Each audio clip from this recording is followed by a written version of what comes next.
नमस्कार दोस्तों। पिछले वीडियो में हमने मगध का उत्कर्ष देखा कि कैसे मगध साम्राज्य का भारतीय इतिहास में उदय हुआ और कैसे जरासंध के पिता बृहद्रथ से शुरुआत हुई और उसके बाद हर्यक वंश, शिशुनाग वंश और नंद वंश से संबंधित महत्वपूर्ण तथ्यों को भी हमने चर्चा की। अब आज हम शुरू करेंगे भारत के पहले ऐतिहासिक शासक और वंश मौर्य वंश की। भारतीय इतिहास की अगर वास्तविकता से देखा जाए तो शुरुआत मौर्य वंश से ही मानी जाती है, क्योंकि अभी तक मौर्य वंश ही एक ऐसा वंश रहा है जिसके बारे में हमें पुरातात्विक, ऐतिहासिक, साहित्यिक सभी तरह के साक्ष्य मिलते हैं और उनकी पुष्टि होती है। तो इतिहास भी एक तरह का विज्ञान है। जब तक इतिहास अपने तथ्यों की कई माध्यमों से पुष्टि नहीं कर लेता है तब तक इतिहास में वो चीज़ें सही नहीं मानी जाती हैं। तो मौर्य वंश या मौर्य साम्राज्य या मौर्य काल के बारे में लगभग कई स्रोतों से पुष्टि हो चुकी है। इन स्रोतों से भी कभी कभार प्रश्न पूछे जाते हैं। हम देखें अगर साहित्यिक विवरण, तो सबसे महत्वपूर्ण विवरण मिलता है विशाख दत्त की रचना मुद्रा राक्षस से।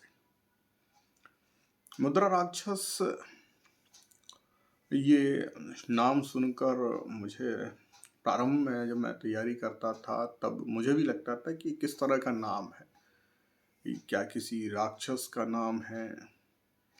लेकिन हाल में ही हमने भारतीय आईबी से सेवानिवृत्त अधिकारी पंडित त्रिलोकनाथ पांडे की पुस्तक या कहें उपन्यास चाणक्य के जासूस को पढ़ा, जो मुद्रा राक्षस पर ही आधारित है। उसमें उस समय की तत्कालीन परिस्थितियों को बहुत अच्छी तरीके से बताया गया है। और इस उपन्यास को पढ़ने के बाद पता चला कि घनानंद का एक मंत्री था या प्रधानमंत्री कहें, जो संयोग से चाणक्य के सहपाठी भी रहे हैं और उनका नाम राक्षस था।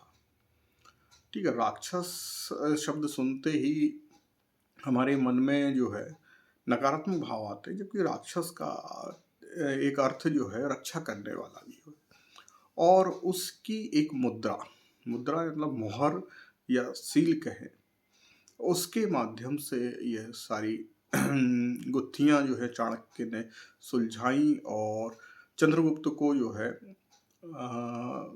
मौर्य वंश का संस्थापक या मगध का सम्राट बनाया। तो विशाख दत्त की रचना जो मुद्रा राक्षस है, उससे हमें इस वंश के बारे में प्रारंभिक जानकारी मिलती है।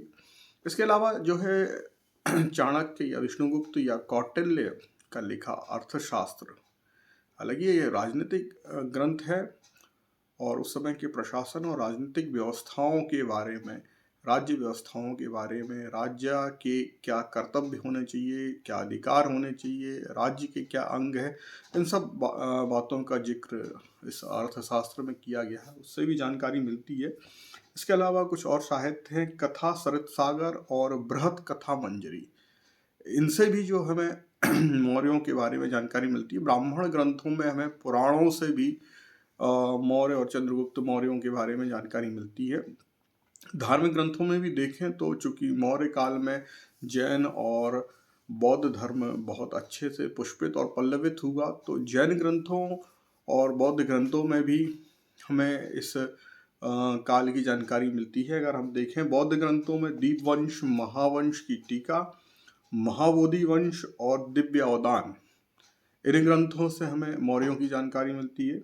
जैन ग्रंथों में देखें तो भद्रबाहु, जो चंद्रगुप्त के धार्मिक गुरु भी बने, उनका रचित ग्रंथ कल्पसूत्र, उससे हमें जानकारी मिलती है। जबकि हेमचंद्र का परिशिष्ट पर्वन नामक ग्रंथ से भी जानकारी मिलती है।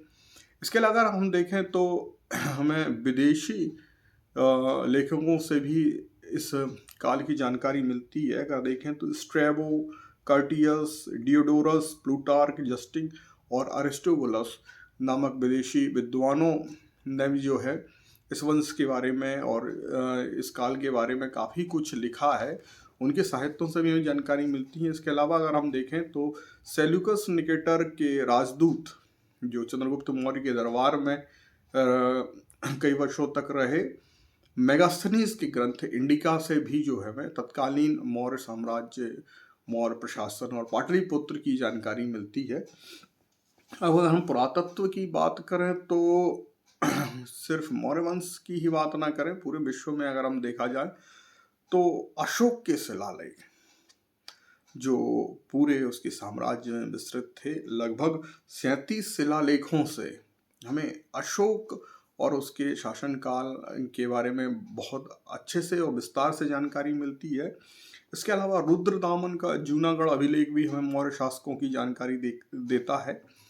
तो हम देखें कि मौर्य साम्राज्य के बारे में, जैसा कि मैंने शुरुआत में कहा था कि यह पूरी तरह से एक ऐतिहासिक साम्राज्य या वंश है, पहला, क्योंकि इसके पहले हमें इतिहास के इतने माध्यमों से किसी भी वंश या किसी भी साम्राज्य की ठोस जानकारियां नहीं मिलती हैं।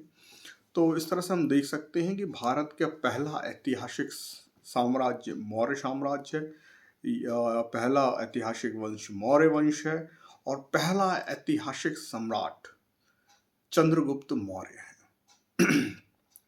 अब चंद्रगुप्त मौर्य की कहानी लगभग आप सभी ने सुनी होगी, पढ़ी होगी, और मैं बहुत विस्तार से उस कहानी में नहीं जाऊंगा, क्योंकि प्रश्न परीक्षाओं में कहानियों से नहीं आते, तथ्यों से पूछे जाते हैं, तो हमें फोकस तथ्य पर भी करना चाहिए। तो जैसा कि आप सभी को पता है, कई फिल्मों और धारावाहिकों में भी चाणक्य के बारे में बताया गया कि तक्षशिला से पढ़कर लौटे आचार्य चाणक्य वहाँ शिक्षक भी थे और उन्होंने घनानंद के दरबार में अपने लिए एक उचित स्थान की मांग की और घनानंद द्वारा, चूँकि उस समय काफ़ी अहंकारी हो चुका था और बहुत शक्तिशाली शासक भी था, उसका बड़ा साम्राज्य था, यहाँ तक कि घनानंद के हाथियों की सेना के बारे में सुनकर सिकंदर की हिम्मत नहीं हुई कि वो मगध पर आक्रमण करे। वो भारत की सीमा से ही वापस लौटा। तो वहाँ पर घनानंद ने चाणक्य का अपमान किया। एक ब्राह्मण के लिए अपमान और सम्मान बहुत बड़ी बात है। वो धन का लोभी नहीं होता है, उसके लिए अपमान और सम्मान बहुत महत्वपूर्ण होते। आज भी अगर देखा जाए, जो वास्तविक ब्राह्मण हैं या जिनमें ब्राह्मणत्व तो बचा हुआ है, उनको भी अगर आप सम्मान दें तो उन्हें धन या दान की ज़रूरत नहीं है, वो सम्मान से ही खुश हो जाते हैं। तो जब चाणक्य का अपमान हुआ तो चाणक्य ने अपनी शिखा वहीं खोली और प्रतिज्ञा ली कि मैं नंद वंश का समूल नाश कर दूंगा। और उसके बाद वहाँ से लौटते में वहाँ पर कुछ खेल खेलते हुए बच्चे दिखे, जहाँ एक बच्चा दिखा कि जो राजा बना हुआ उस खेल में और न्याय भरी बातें कर रहा है। तो चाणक्य को वह बच्चा बड़ा योग्य लगा और कुछ प्रश्नोत्तर के पश्चात चाणक्य उस बच्चे को इसकी माँ से मांग कर ले गए और उन्होंने चंद्रगुप्त की ट्रेनिंग प्रारंभ की और आगे इस वंश के नाश के लिए चंद्रगुप्त को उस तरह से तरीके से तैयार किया गया।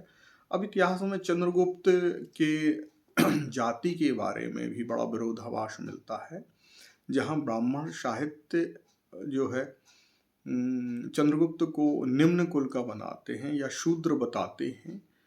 जैसे मुद्रा राक्षस में भी चंद्रगुप्त को वृषल कहा गया, वृषल यानी निम्न कुल का कहा गया है।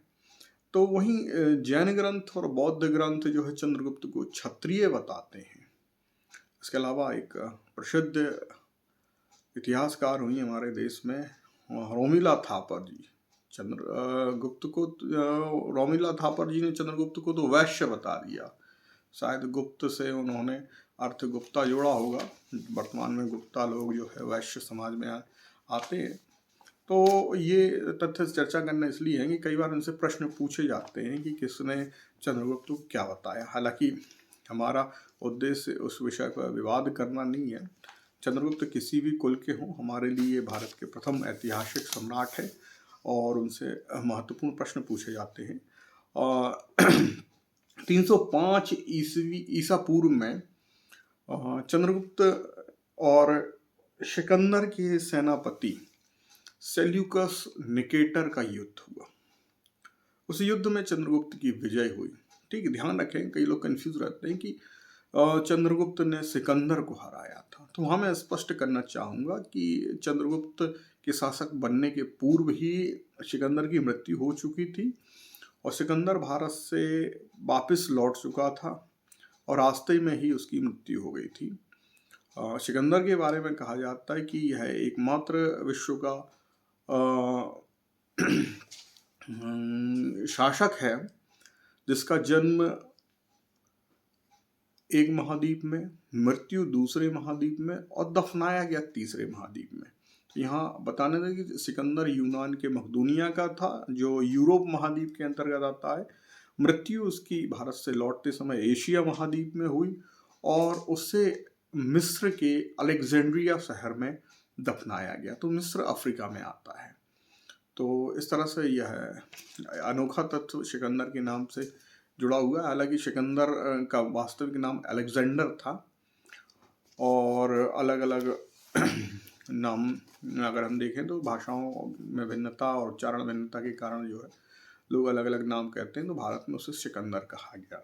अब अगर हम बात करें कि सिकंदर जो है, हाँ, तो हम सिकंदर से पहले जो है सेल्यूकस निकेटर की बात कर रहे थे। तो मैं यहाँ स्पष्ट कर देना चाहूँगा कि सिकंदर से युद्ध नहीं हुआ था चंद्रगुप्त मौर्य का, उसके सेनापति सेल्यूकस निकेटर से हुआ था 305 ईसा पूर्व में। और इस युद्ध में सेल्यूकस को सिकंदर ने हराया। हराने के बाद संधि हुई। उस संधि के में जो है जो शर्तें रखी गई उसमें जो है सेल्यूकस ने अपनी पुत्री कार्नेलिया का विवाह जो है चंद्रगुप्त से किया। तो अगर इतिहास में देखा जाए तो पहला अंतर्राष्ट्रीय विवाह हुआ भारत में वो चंद्रगुप्त मौर्य और कार्नेलिया का हुआ। ठीक है, अगर हाल फिलहाल में वर्तमान में हम अंतर्राष्ट्रीय वैवाहिक संबंधों की बात करें तो हमारे पूर्व प्रधानमंत्री राजीव गांधी और उनकी इटालियन पत्नी श्रीमती सोनिया गांधी का विवाह भी अंतर्राष्ट्रीय विवाह की श्रेणी में आता है। इसके अलावा अभी हम लेटेस्ट अगर बात करें तो हमारी प्रसिद्ध टेनिस खिलाड़ी सानिया मिर्जा ने भी पाकिस्तान के क्रिकेटर शोएब मलिक से जो है शादी की है। तो ये भी एक अंतर्राष्ट्रीय विवाह है। तो अंतर्राष्ट्रीय विवाह की परंपराएं हमारे देश में आज भी प्रचलित हैं। तो पहला अंतर्राष्ट्रीय विवाह सेल्यूकस और कार्नेलिया का हुआ। अच्छा, इसके साथ ही जो है सेल्यूकस ने जो है चंद्रगुप्त को संधि की शर्तों के तहत चार प्रांत में जो है कांधार और इसके बाद काबुल, हेरात और मकरान, ठीक है, इनके यूनानी नाम अलग मिलते हैं लेकिन काबुल, कंधार, हेरात और मकरान ये चार प्रांत जो है सेल्यूकस को जो है सेल्यूकस ने जो है चंद्रगुप्त मौर्य, पता नहीं आज क्या हो रहा है। तो हम तो ये ध्यान रखें कि सेल्यूकस निकेटर ने हार के पश्चात संधि में अपनी पुत्री कार्नेलिया और चार प्रांत काबुल, कंधार, हेरात और मकरान चंद्रगुप्त मौर्य को प्रदान किए। और चंद्रगुप्त ने उपहार स्वरूप, चूंकि अब उनके वो ससुर हो चुके थे, जो है और रिश्तेदारी हो गई थी, तो उपहार स्वरूप 500 हाथी दिए। अच्छा, प्रश्न ये आता है कि हाथी क्यों दिए? तो सिकंदर जब भारत पे आक्रमण करने आया था तो राजा पौरश की सेना में हाथी थे और यूनानियों ने कभी अपने जीवन में हाथी नहीं देखे थे। उनकी सेना में अधिकांश घोड़े थे और वह एक घुड़सवार सेना थी। और जब युद्ध के मैदान में हाथियों ने चिंघाड़ा तो हाथी की भयंकर चिंगाड़ सुनकर घोड़े बहुत डर गए और घोड़े जो है वापस भागने लगे। इसके कारण जो है बहुत से उसके अपने सैनिक घायल हुए। बहुत से सैनिक भी हाथियों की आवाज़ से डरे और उनकी लड़ने की हिम्मत नहीं हुई। तो इसलिए सेल्यूकस ने जो है हाथी की इच्छा जताई होगी ताकि वो है अपनी सेना को प्रशिक्षित कर सके और आगे कभी अगर युद्ध की स्थिति आती है तो हाथियों से निपटने की कला उन्हें आ सके। तो ये इसके बाद जो है चंद्रगुप्त ने अपना साम्राज्य विस्तार किया और उत्तर पश्चिम प्रांत में ईरान की सीमा तक, और सेल्यूकस से यह है प्रांत मिलने के बाद लगभग अफगानिस्तान पूरा आ चुका था, तो ईरान की सीमा तक विस्तार हो गया। दक्षिण में अगर हम बात करें तो उत्तरी कर्नाटक, वर्तमान में श्रवणबेलगोला जैसे स्थान है, वहाँ तक पहुँचे। कलिंग भी चंद्रगुप्त के हिस्से में आ चुका था और पूर्व में मगध में लगा हुआ था, तो काफ़ी बड़ा हिस्सा चंद्रगुप्त मौर्य के साम्राज्य का हो चुका था। और चंद्रगुप्त मौर्य ने जो है अपने जीवन के अंतिम समय में जैन धर्म में दीक्षा ले ली थी, और जो जैन गुरु भद्रबाहु ने चंद्रगुप्त मौर्य को जैन धर्म में दीक्षित किया। और फिर जो है जैन होने के पश्चात चंद्रगुप्त मौर्य स्वयं जो है दीक्षा लेकर, संन्यास लेकर अपने पुत्र बिंदुसार को साम्राज्य सौंप कर उत्तरी कर्नाटक के श्रवणबेलगोला की चंद्रगिरी पर्वत पर रहने लगा। ठीक है, चंद्रगुप्त के नाम से ही उस पहाड़ी का नाम चंद्रगिरी पर्वत पड़ा, और वहाँ पर ही साधना ध्यान करते हुए संलेखना विधि से अपने शरीर का त्याग किया। जैन मुनियों में एक संलेखना विधि होती है जिसके अंतर्गत जब उन्हें अपनी मृत्यु का पूर्वाभास आभास हो जाता है तो वह भोजन पानी सब छोड़ देते हैं और धीरे धीरे शरीर त्याग करते हैं। तो इस विधि से ही चंद्रगुप्त ने अपने शरीर का त्याग किया। वर्तमान में श्रवणबेलगोला जो है भगवान बाहुबली की सबसे बड़ी प्रतिमा के लिए प्रख्यात है। बाहुबली भगवान जो है जैन धर्म के भगवान हैं, देवता हैं, और हर 12 वर्ष में वहाँ महामस्त अभिषेक होता है, तो पूरे देश से जैन धर्मावलंबी वहाँ उपस्थित होते हैं। तो ये हुआ चंद्रगुप्त मौर्य के बारे में। और चंद्रगुप्त मौर्य के बारे में जो हमें महत्वपूर्ण जानकारी मिलती है वो मैगस्थनीज के इंडिका से भी मिलती है। इसमें मौर्य प्रशासन के बारे में, समाज में 7 वर्गों की चर्चा की गई है। तो ये महत्वपूर्ण तथ्य हैं। अगले वीडियो में हम बिंदुसार और अशोक के बारे में चर्चा करेंगे। तब तक के लिए नमस्कार, जय हिंद, जय भारत।